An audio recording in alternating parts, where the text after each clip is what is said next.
yes, good evening, everyone. I'm the moderator for today's enriching episode of Head Turners.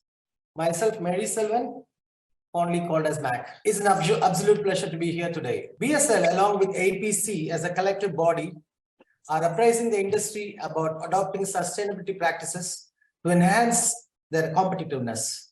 It aims to reduce the resource footprint, aligning ways to promote water and energy conservation, along with waste and water consumption management.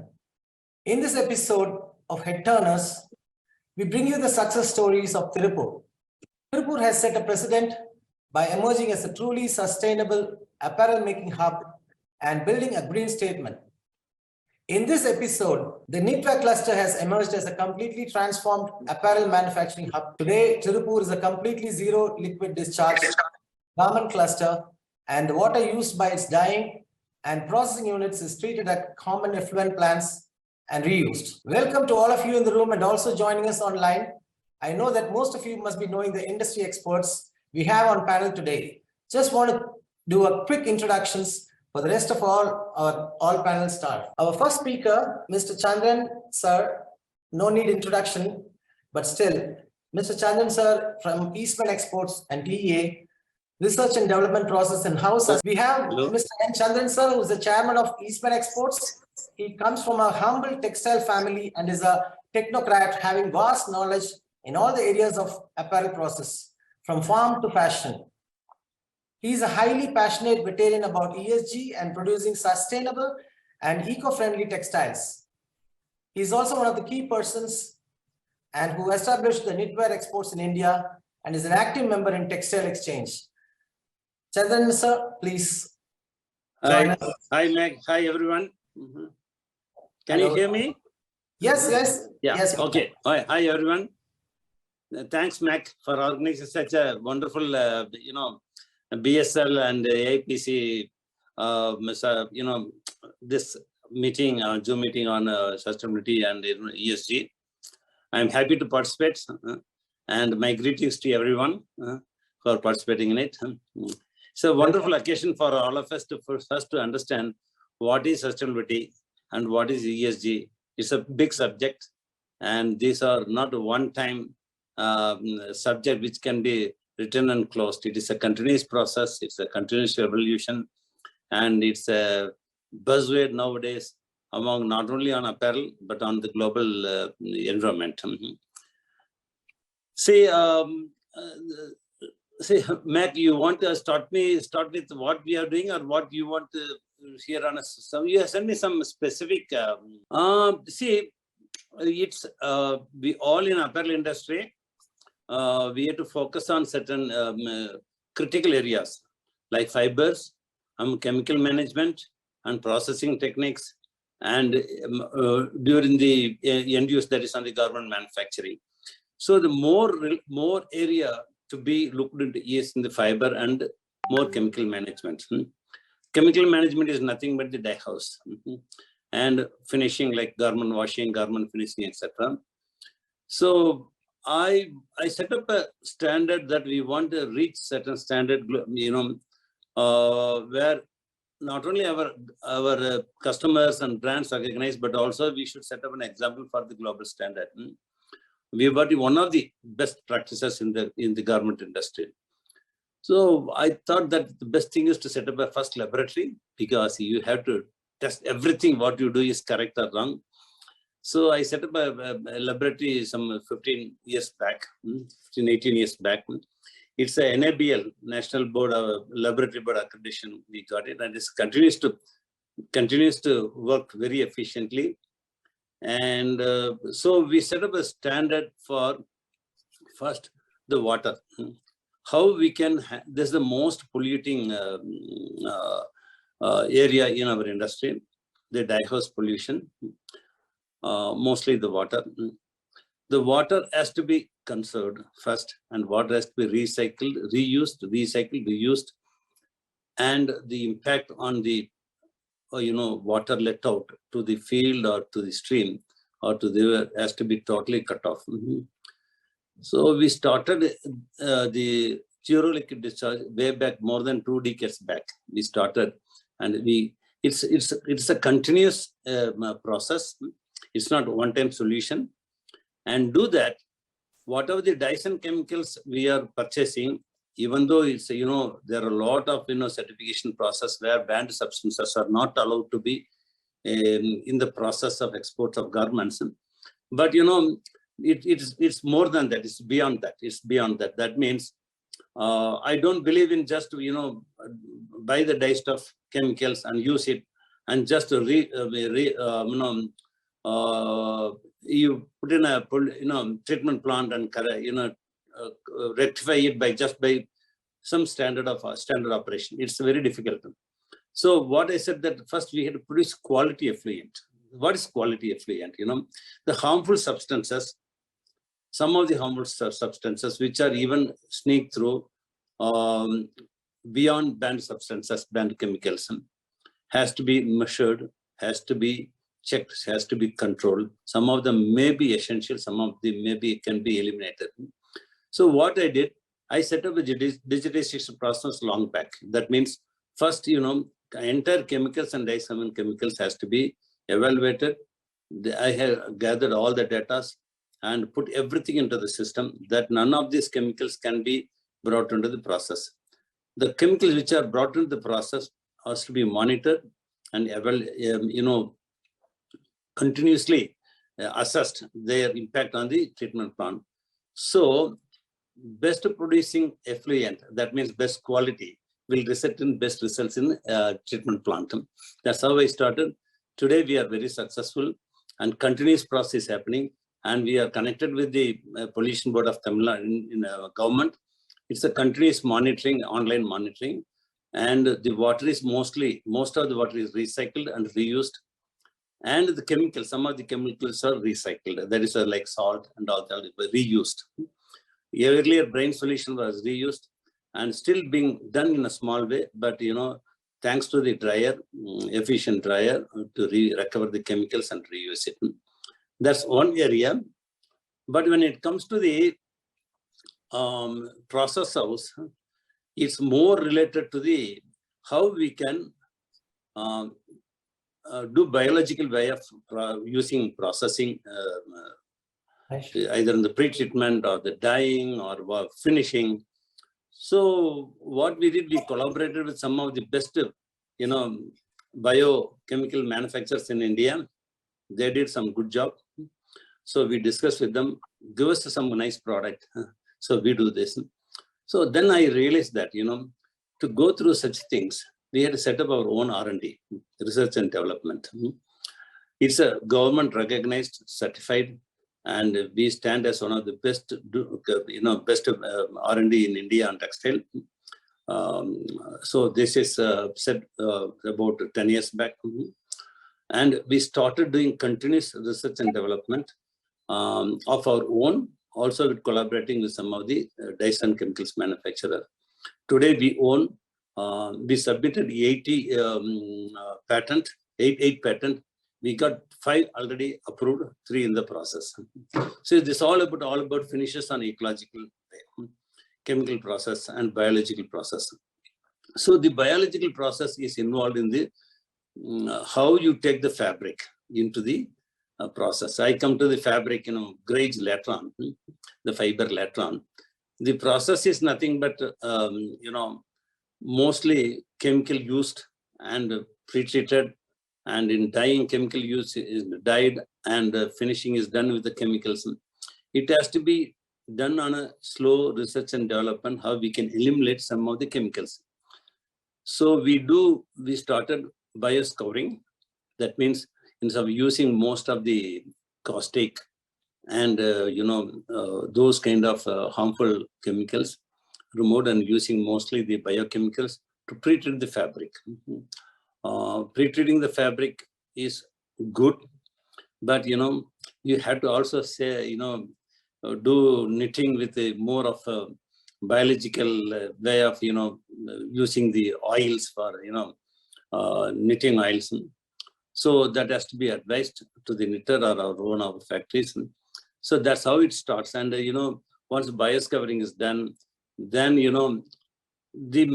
the machine is playing a major role, where you cut down your water consumption. Though you know that all the industry in Tirupur, many people have doing extremely well. And it started, for 1 kg of fabric, you had to use 160 to 180 liters of water. Now it has brought down to 50, 55 liters of water. It's only because of some wonderful machines, suppliers from global Europe and US. And thanks to the, the dyes and chemical industries who are collaborating with us to produce the best dyes and chemicals, which will emit less toxic in the treatment plant. So every day we assess, it's a balancing, how to read the treatment plant is like kidney. Okay, you can't overload it. So you have to balance the process in such a way that how much effluent in terms of all the content in the effluent has to be measured, monitored, and the flow has to be continuously monitored, which needs some kind of continuous working, which we are doing extremely well for the past more than a decade. And when it comes to the finishing, I would say that, again, I come to the water consumption. See, water, today, brands have started asking, how you can conserve the water, how you can cut down the water and other.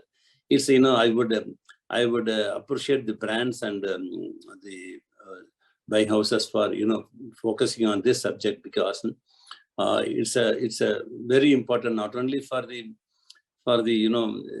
product requirement, but also it's for the global requirement. So the best thing is, use less water, and that's one thing. So there are ways of doing this in cold pad batching machines, but there is another problem in that, you use a lot of energy, that's power.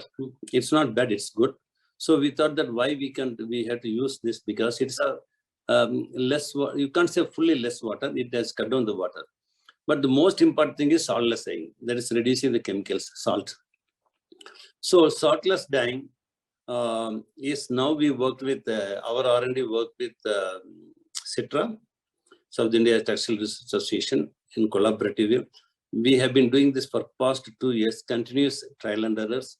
And now it's very successful, and it's exhaust dyeing. It's not pattern batch. It's normal dyeing machines you can do. And the chemicals now, they have got the patent to one of the Coimbatore industrialists to manufacture.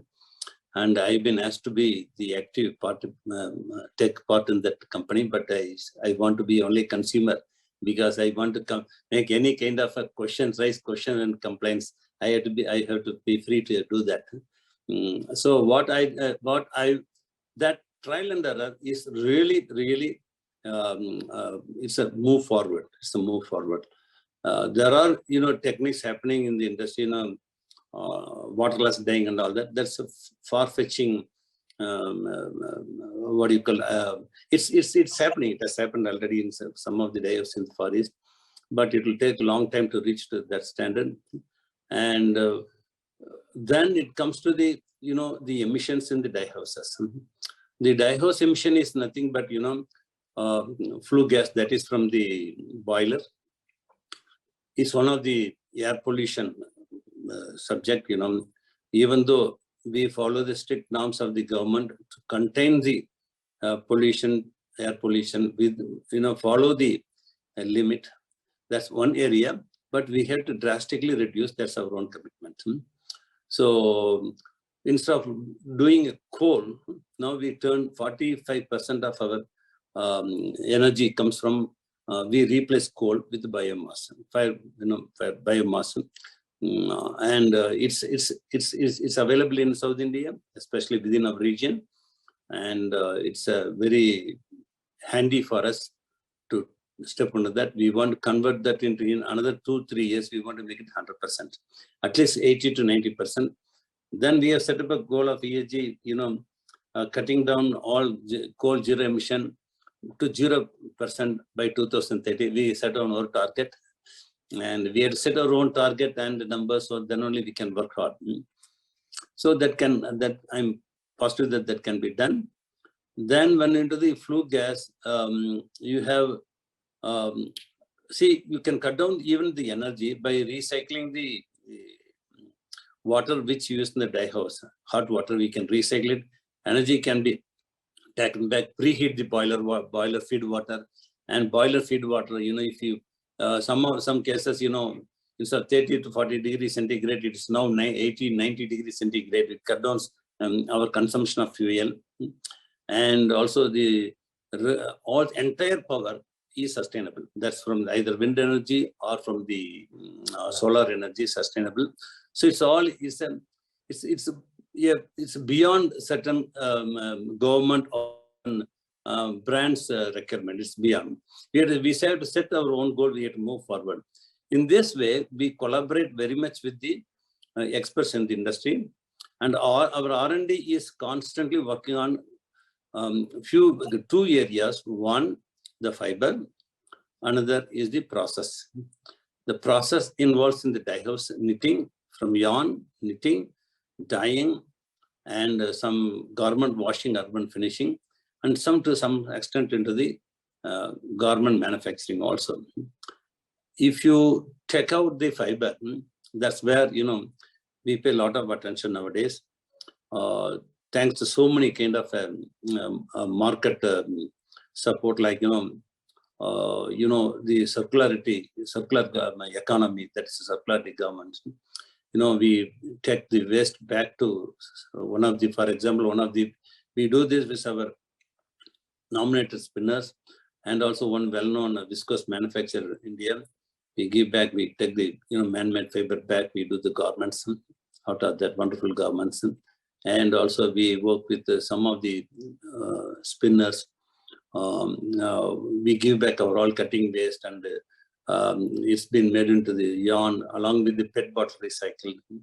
Also, we work with some of the well-recognized, certified. Ocean PET bottle. Ocean PET bottle is collected and recycled. Fibers are available. Now we made out of this, and it's a wonderful result. You can't find out this is made of 45 to 50% of that content, and it eliminates complete our polyester requirement in the heavy knits and knits. And we are already working with some of the leaders brands in a collaborative way, and to increase their percentage of sourcing from sustainable fibers and fabrics. Their attention is more into the fibers and the content of the label. So we do with this, and they have to have a special tab for this. And do this when we come to this stage. Pardon? Okay. See, when it comes to the all these things, most important thing is traceability and reliability. So your transparency and traceability is very critical here. So we have set the digitization process, where all our chemicals and process are digitized and completely monitored, and the entire process digitization being done. And then the garment industry, it's being done in few factories, and it is started. It's a continuous process. It's already happening, and it goes hand in hand. Sustainability and digitization goes hand in hand. And see, this traceability starts from, like you know that the organic cotton and BC cotton all start from the genus. But in the traceability content, recently I come across certain kind of not hurdles, kind of clarification with the, what is the traceability of cotton, whether it's from India or from Xinjiang region. So we have to make a lot of traceability, and I could able to provide complete traceability to all my products. So they could able to convince all these fabrics are from India and raw materials from India.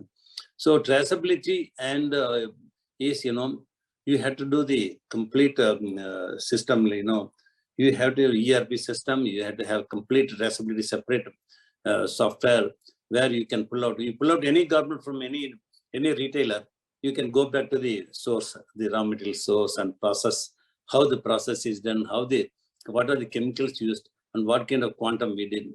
So on this, we enrolled ourselves with Sustainable Apparel Coalition. That's a US-based organization. Everybody must be knowing that company. We've been with them for more than nearly 10 years. So we work with them closely, and our overall rating on Higg index is very high, very high. And we are committed to SBTI, that is Science-Based Target Initiative. So these are the things which we ourselves voluntarily get into, so that we can commit first ourselves what we are going to do. Then only we can move forward, dedicate funds, dedicate allocation. So these are the things will push up our kind of, not only our kind of capability to the customers, but also it will enhance your products. It's a sustainability should be embedded into the entire supply chain, also into the organization. The sustainability, most of the people in certain things belongs to more dying or but it has to be taught to everyone in the organization, the merchandisers, sample developers, and also to the floor managers. All has to be aware of this. So we have to do orientation classes on this regularly, and they have to be updated on developments, what is the company is about, what we are currently doing. So these are very, very important. And when it comes to the to the recycling, we have enrolled ourselves with the 1 second. Reverse Resource. It's an organization, Reverse Resources, and it's all about circularity government and circular economy. It's a very good initiative, and we could able to feedback everything, and also we could share the best practices across the world, and we can measure ourselves where we are standing, how much we have been in progress, and all that. So these are initiatives not only on helping us. Also, we have to share a lot of practices. What's about this to our customers. The challenges are customers are very keen, and brands are very keen to know what is happening, and a lot of customers appreciate. A lot of customers want to know what is all this about. Challenges lies within ourselves. That's it. We have to train and teach our people how to express, and at what level we reached, and what level Tirupur is achieved, what level India is achieved, what AEPC is doing. And in this conduct, BSL and AEPC is doing a great job, and MAC, we are wonderful. And I would say that, Tea Association are also stepping to new innovative way of, branding Tirupur exporters. Okay, I should have my appreciation to go all of the executive committee members and the board members of the Tea. I think I covered a few points. Water Mezhi is circularity close. Yeah, it's about see the 1 second. It's about reverse resources. It's about it's all about completing the loop. Okay, it's all completing the loop. We have to be very digital way of monitoring, and transparency, high level of transparency, and traceability is very important. And mentioning R&D, it's about, I mentioned a lot about the kind of research we did, and we got patented mostly into the organic and red crossing and finishings. So fibers, very challenging one, because it's not easy. But we do a lot of fiber combinations, hemp with this, with the sustainable other fibers, and so many things. And we produce garments, we show to them, even though it doesn't attract immediate response from the customers, but they take a note of it and appreciate our efforts. And yeah, this is what I could explain now. I may be missing some points, but but it's a continuous process. I would like to say that it's a continuous evolution. And I'm glad and happy that, BSL and AIPC and T has taken great initiative. I appreciate. Thank you very much, Anna. Actually, I wanted to ask a few questions, but you covered everything. I see. You covered everything, whatever I want to ask you. So Okay. thank you very much for your time and joining us today.